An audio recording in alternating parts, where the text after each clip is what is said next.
The BrewArt FloCon has been designed to enable you to adjust the speed of flow of your beer.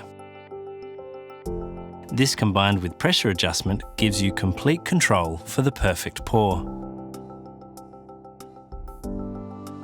While the suggested FloCon setting will be suitable for most beers, there may be times when your pour will benefit from a slower or faster flow.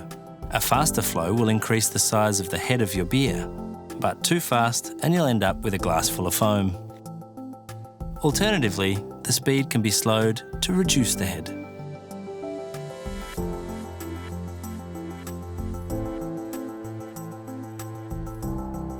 The perfect pour is the fastest flow rate whilst giving you the preferred head on your beer.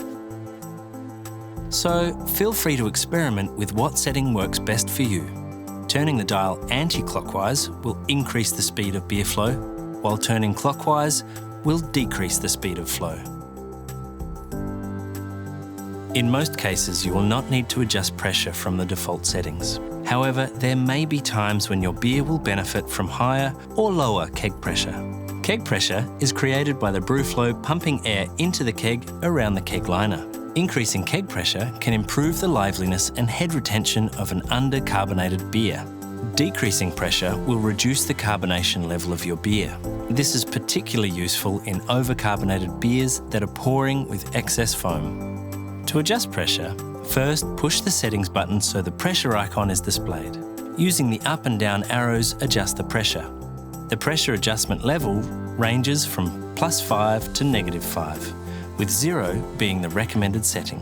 When adjusting up or down, move only one level and test until you reach the desired result. When increasing keg pressure, you will see an immediate effect.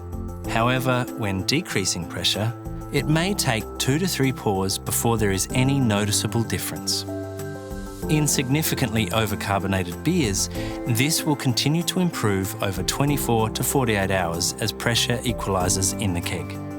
By adjusting flow speed with the FloCon and pressure settings, you'll be able to achieve the perfect pour. For further information on FloCon and pressure adjustment, see FAQs.